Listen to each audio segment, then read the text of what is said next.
ሰላም ሰላም ውድ የአርአያ አካዳሚ ቤተሰቦች እንኳን ወደ ሰላም መጣችሁ። ዛሬ ደግሞ እጅግ አስፈላጊ ትምህርት ይዤላችሁ መጥቻለሁ ማለት ነው።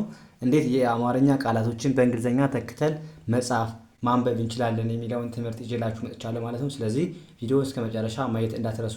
ለቻናላችን አዲስ ናችሁ ቤተሰቦች ላይክ፣ ሼር፣ ሳብስክራይብ እያደረጋችሁ ቤተሰብ ሁኑ። እኛንም አበረታቱን እያልን ቀጥታ ወደ ትምህርቱ እንሄዳለን ማለት ነው። ከዛ በፊት ደግሞ ኦንላይን ለማንፈልጉ ቤተሰቦች በማንኛውም ሰዓት በመደወል አማርኛ፣ እንግሊዝኛ፣ ሂሳብ እንዲሁም ሌሎችን ትምህርት እያስተማርን ስለሚገኝ በፈለጋችሁ ሰዓት ደውላችሁ መማር መከታተል ትችላላችሁ ማለት ነው። አሁን ቀጥታ ወደ ትምህርቱ እንሄዳለን ማለት ነው።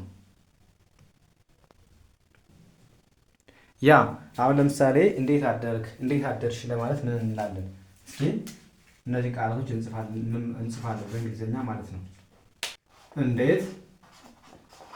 እንዴት አደርክ፣ አደርክ። እንዴት አደርክ ስትሉ አሁን እንዴት ብላችሁ መጻፍ ትችላላችሁ? በእንግሊዝኛ እንዴት መጻፍ ትችላላችሁ? ማለት ማነች? መጀመሪያ ምን ማወቅ አለባችሁ? ይህን ለማወቅ መጀመሪያ ምን ማድረግ አለባችሁ? የአማርኛ ፊደላቶችን ሙሉ 34ቱንም በእንግሊዝኛ እንዴት መጻፍ እንደምንችል በቀላሉ እሱ ማወቅ አለባችሁ። እሱን ካወቃችሁ ይሄን አገጣጥሞ መጻፉ በጣም ቀላል ይሆንላችኋል ማለት ነው። ምክንያቱም እያንዳንዱ ፊደላቶች እያገጣጠሙ ማንበብ ነው። ለምሳሌ ኤ ማንን እንደምትወክል፣ እን ማንን እንደምትወክል፣ ዴን ማንን እንደምትወክል እሱን በደንብ ማወቅ አለባችሁ መጀመሪያ ማለት ነው። ከዛ እሱን ካወቃችሁ አለቀ ማለት ነው። ስለዚህ አሁን ለምሳሌ ስትሉ ማንን ትወክላለች ማለት ነው። ማለት ማነች? ኤ ነች። ትላላችሁ። ከዛ ን ማለት ደግሞ ማነች? ስድስተኛ ፊደል ስለሆነች አናባቢ ናትን ኤን ብቻ ትሆናለች ማለት ነው። ከዛ ዴ ስትሉ ደግሞ አምስተኛ ፊደል ነው። ዴ ማለት ደግሞ ማን ነው? ዲኢን ትወስዳለች ማለት ነው። ዲኢን ትወስዳለች። ት ማለት ደግሞ ማነች? ት ማለት ቲ ነች። ቲ ብቻ አናባቢ የለም። ስድስተኛ ፊደል ከሆኑ አናባቢ የላቸውም። ከዛ አ ስትሉ ማነች ማለት ነው? አ ማለት ማነች? ኤ ነች። ደ ማለት ደግሞ ማነች? ዲኢ። ረ ማለት ደግሞ አር ብቻ አደረክ። ስለዚህ ክ ማለት ደግሞ ማነች? ክ ማለት ኬ ብቻ። ስለዚህ እንዴት አደርክ ብለን በቀላሉ መጽሐፍ ማንበብ ቻለን ማለት ነው።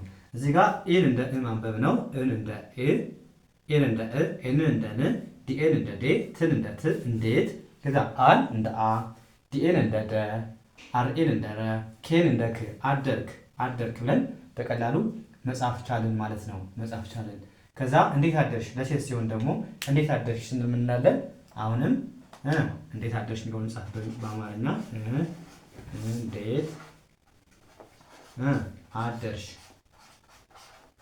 እንዴት አደርሽ፣ እንዴት አደርሽ ስትሉ አሁን እንዴት ነው የምጽፉት? ማለት ማነት ብያቸዋለሁ። የምትወክልልን ማን ነው? የምትወክልልን ኤ ነው። ን ማለት ደግሞ ኤን ነች ብያቸዋለሁ። ዴ ማለት ደግሞ ዲኤ ነች ብያቸዋለሁ። ቲ ማለት ደግሞ ማነች? ቲ ነች።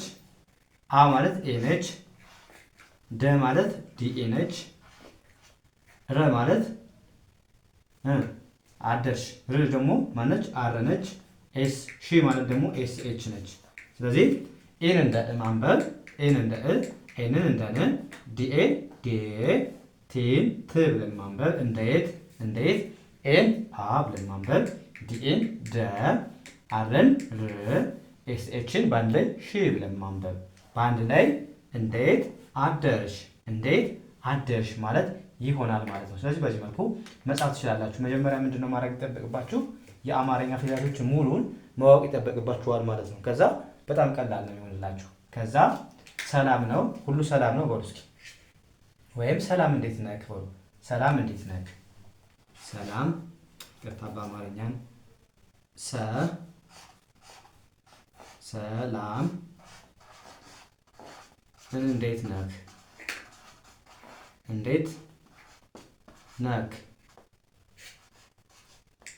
እንዴት ነህ ስትሉ ምን ትላላችሁ? እንዴት ነህ። ስለዚህ ሰ ማለት ማነች? መጀመሪያ ሰ ስትሉ ማን ነው? ሰ ማለት ማነች? ሰ ከስሙ እንደምትረዱ ሰ ስትሉ ኤስኢ ነው። ኤስኢ።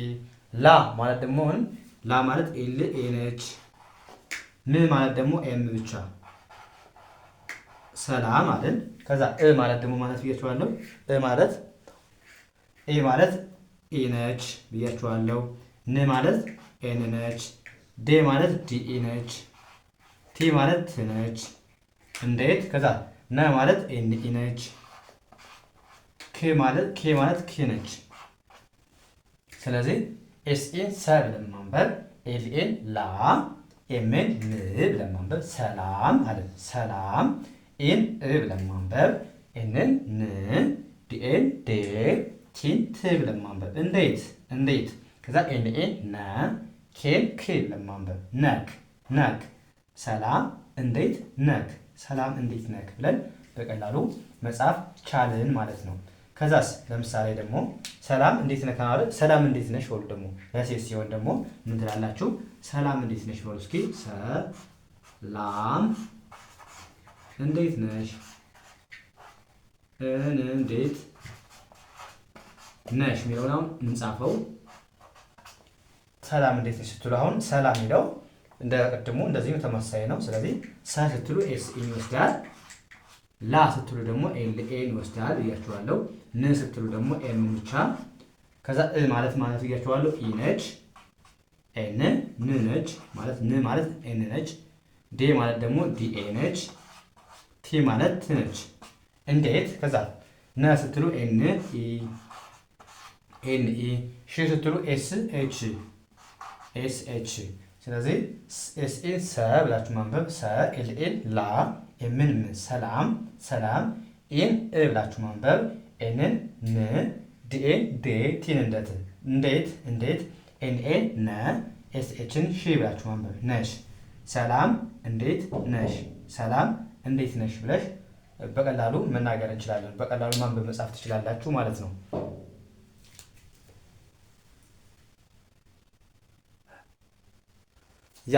ስለዚህ ሰላም እንዴት ነሽ ብለን በቀላሉ ጻፍን አነበብን ማለት ነው። ከዛ በዚህ በኩል ደግሞ ሌላ እንጻፍ። ንገሩኝ እናንተም ደስ ያላችሁ መጻፍ ትችላላችሁ በዚህ መልኩ ማለት ነው። በጣም ቀላል ነው።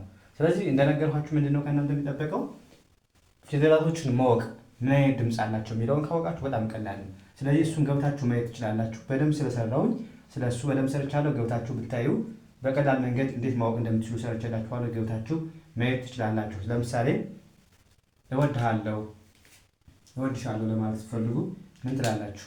እወድሃለሁ በሉ እስኪ።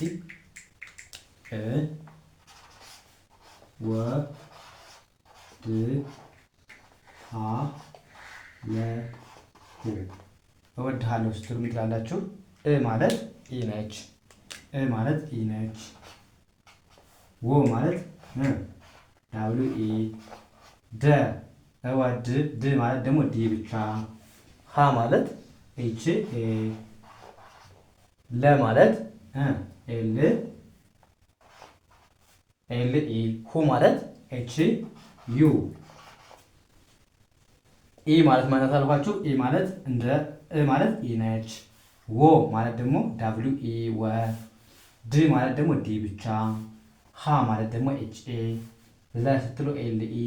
ሁ ስትሉ ኤች ዩ። ስለዚህ እወድሃለሁ ብላችሁ በቀላሉ ጻፋችሁ ማለት ነው። ኢን እንደ እ፣ ዳብሊው ኤን እንደ ወ፣ ዲ እንደ ድ፣ ኤች ኤ እንደ ሀ፣ ኤል ኤ ለ፣ ኤች ዩን ሁ ብላችሁ ማለት እወድሃለሁ። አሁን ደግሞ ለሴት እወድሻለሁ በሉ እስኪ። ለሴት እወድሻለሁ ለማለት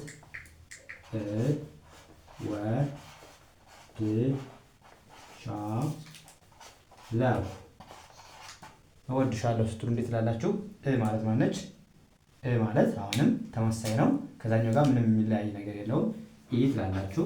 ከዛ ወ ስትሉ አሁንም ዳብሊው ኢ ታደርጋላችሁ። ድ ስትሉ ስትሉ ዲ ብቻ። ሻ የሚቀየረው እዚህ ጋር ነው። እዚህ ጋር ሀ፣ እዚህኛው ሻ። ሻ ማለት ደግሞ ማነው? ሻ ማለት ኤስ ኤች ኤ። ለ ማለት ደግሞ ኤል ኢ። ሁ ማለት ደግሞ ኤች ዩ ማለት ነው። ስለዚህ ኢን እንደ እ፣ ዳብሊው ኢን እንደ ወ፣ ዲን እንደ ድ፣ ኤስ ኤች ኤን ሻ፣ ኤል ኤን ለ፣ ኤች ዩን ሁ። እወድሻለሁ። አሁን ምንም ግራ የሚያጋባኝ ነገር የለም። እዚህ ጋር ማለት ማን እንደሆነች ማወቅ ነው። ወ ስትሉ አሁን ሂዳችሁ የአማርኛ ፊደላቶች ላይ ሂዳችሁ እንዴት እንደሰራሁት ብታዩ ወ ማለት ዳብሊው ኢ ብዬ ተጻፉኝ። እያንዳንዱ 34ቱንም ስለጻፉኝ እነሱም ካወቃችሁ አገጣጥሞ ማንበቡ በጣም ሲምፕል በጣም ቀላል ነው የሚሆንላችሁ ማለት ነው። ስለዚህ እሱን በደንብ እንድታዩ ነው ሪከመንድ ወይም የምመክራችሁ ማለት ነው። እሱን ከገባችሁ በጣም ቀላል ነው የሚሆንላችሁ ማለት ነው። ከዛ ምን ይላል? ለምሳሌ ናፍቀሽኛል በሉ እስኪ። ናፍቀሽኛል ብላችሁ ወይም ናፍቀኛል ናፍቀሽኛል ስትሉ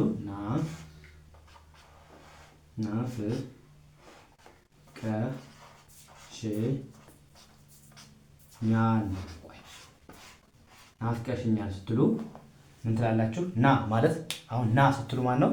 ና ማለት ኤን ኤ ና ማለት ኤን ኤ ና ማለት ኤን ኤ ፍ ማለት ኤፍ ብቻ አይደል? ስድስተኛ ፊደል ከሆነ አናባቢ ያስፈልገው ማለት ነው። ናፍቀ ቀ ማለት ደግሞ ማለት ኬ ኢ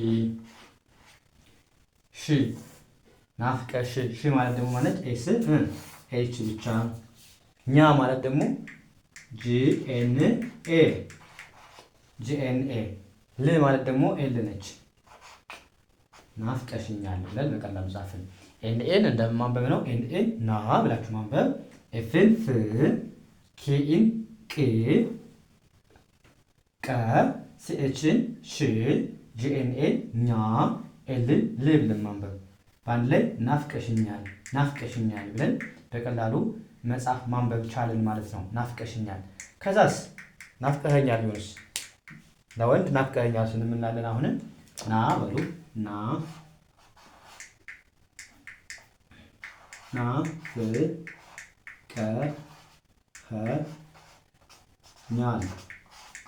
ናፍቀኸኛል የሚለውን አሁን እንዴት እንጻፈው?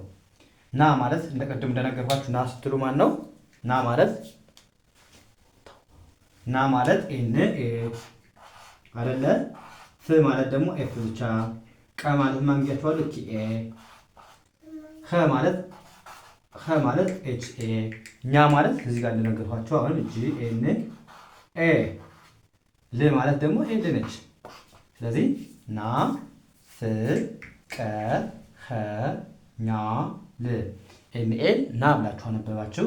ኤፍን ፍ ኬኢን ከ እዛስ ኤች ኤ ሀ ጂኤንኤ ና ኛ ኢልል ናፍቀኸኛል ብለን በቀላሉ ማንበብ መጻፍ ቻልን ማለት ነው። እዚህ ጋር አሁን ምንድነው ማድረግ ያለባችሁ? እንደነገርኳችሁ እንደሰለቻችሁ ግን እኔ መጀመሪያ ማወቅ ያለባችሁ እየነገርኳችሁ ነው። ምክንያቱም ያ ካወቃችሁ ነው ወደዚህ መምጣት የምትችሉ። ፊደላቶችን በደንብ እዩ። የአማርኛ ፊደላቶችን በደንብ 34ቱ ከባድ እንዳይመስላችሁ በጣም ቀላል ነው ለማወቅ ማለት ነው። ስለዚህ በቀላል መንገድ ማወቅ ትችላላችሁ። ቀላል አድርጌ ስለሰራው እሱን ገብታችሁ መጀመሪያ እዩ። ከዛ ወደዚህ ነው በደንብ ማንበብ መጻፍ ትችላላችሁ ማለት ነው በእርግጠኝነት። እና ከመሰረቱ መማር የምትፈልጉ ቤተሰቦች ደግሞ አናግሩኝ። በማንኛውም ሰዓት ደውላችሁ አናግሩኝ፣ መማር መከታተል ትችላላችሁ ማለት ነው። ስለዚህ የዛሬው ክላሳችን እዚህ ጋር እናበቃለን። ቀጣይ በሌላ ትምህርት እስከምንገናኝ መልካም ተመኘሁላችሁ። ሰናይ ጊዜ